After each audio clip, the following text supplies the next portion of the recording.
Эшлим, Аллага шөкер. Яңгырый хушлашу авазы, күкләрдән, таулардан, бар яктан. Йөрәгең өзелер бер мәлдә, агачтан өзелгән яфрактай. Без аның көзге шигырьләрен укый-укый, аның үзе белән хушлашабыз. Татар дөньясы халык шагыйре Разил Вәлиевне соңгы юлга озатты. Ул халкыбызның алтын баганасы иде. Иҗаты хәзерге заман татар әдәбиятының алтын фондын тәшкил итәчәк. Шагыйрь, язучы, драматург, депутат, җәмәгать эшлеклесе халкы язмышына, аның киләчәгенә битараф булмаган шәхес. Бүген хушлашу вакытында бу сүзләр кат-кат әйтелде. Разил абый Вәлиев арабыздан китсә дә, шигъри юлларына, шул юллар арасына яшеренгән теләк борчуларын без әле еллар узгач кына аңлап, аның үзен тыңлаган кебек булырбыз дия дипләр. Без белгән һәм һаман белеп тә бетермәгән Разил абый турында Гөлназ Мирхәлилова. Бүген Разил Вәлиев укучыларына, иҗатташ дусларына, туганнарына Камал театры турындагы фотодан елмая. Әйтерсең сәламли дә, бер үк вакытта хушлаша да. Биредә аның иҗатын яратучылар белән күпме очрашулары үтте. Әдәби кичәләре гөрләде. Менә бүген соңгысы. Кемең китсә дә син кимисең. Күзәнәгең ишкына синнән. Син барып вәләкәйләнәсең. Менә шушындый нәрсә минем күңелдә. Без бит бер партада укыган.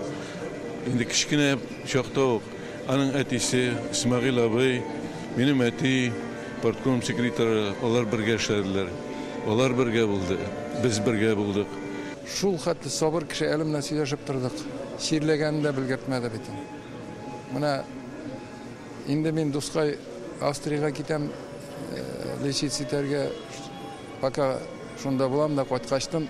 Авылга кайтып Әтәч тауларында безнең батыр җир бар, Әтәч тауларына менеп, шунда сөйләшеп утырабыз. Шулны эшли алмадык. Аның кебекләр 100 елга бер генә туа. Татар халкының данлыклы улы Разил Вәлиев Түбән Кама районының Ташлык авылында дөньяга килгән. 7 сеңлесе өчен кайгыртучан абый була ул.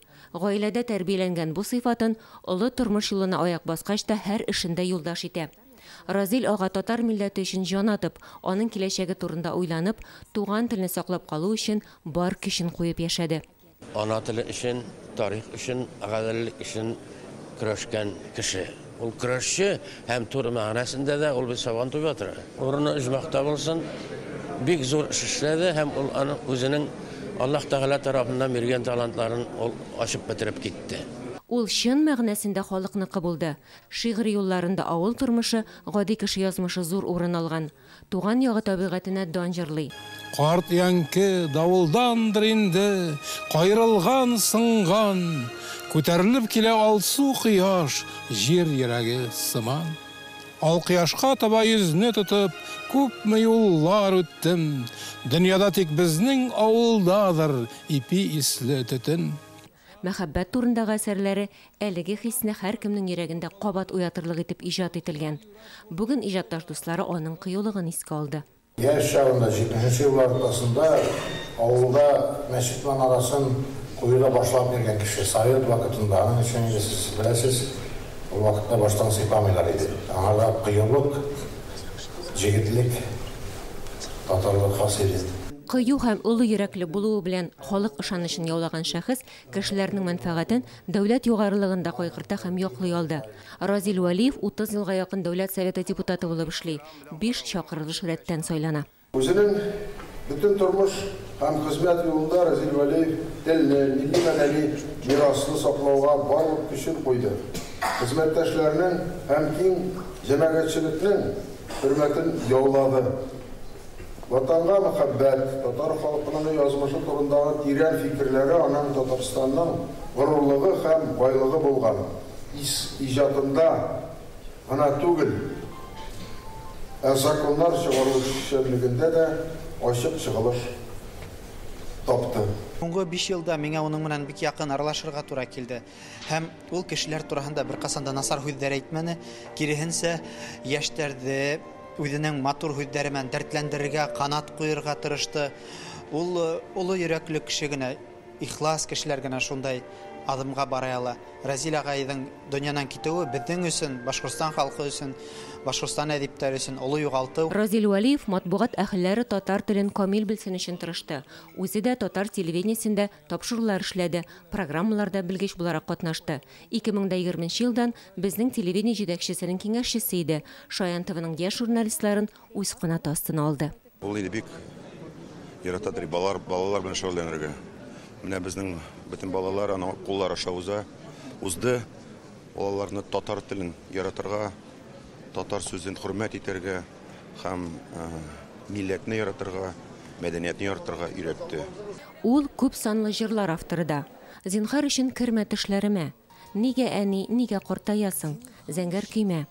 Алар халык күңеленә Разил аганың кабатланмас кадерле мирасы булып кирип калды. Мин бит сине күптән оныттым. Аның җырлары инде күптән халык җырлары дип әйтеп була. Һәм миңа алар гел индидер зур илһам булып торалар иде. Һәм әлбәттә мин хәтерлим бер заман ул миңа үзе шалтыратты. Әйдә нәрсә булса да бергә эшләп карыйк дип, без аның белән очраштык, ул миңа күп шигырьләрен күрсәтте. Һәм безнең шулай берничә җырыбыз туды. Әйтеп бетергесез югалту минем өчен. Минем репертуарымда аның сүзләренә язылган җырлар, алар бик хисап, бик күп. Һәм ул җырлар хәзер инде безнең җыр сәнгатының иң бик баскычында. Мин аңа бик рәхмәтле. Чөнки аның җырларында мин үстем.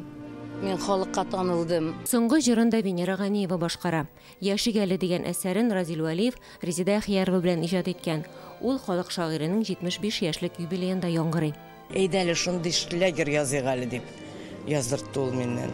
Менә шул җыр, мин уйлыйм, ниндидер символический булып калыр безнең иҗади тормышта. Yıllar uzgaş kına anladım.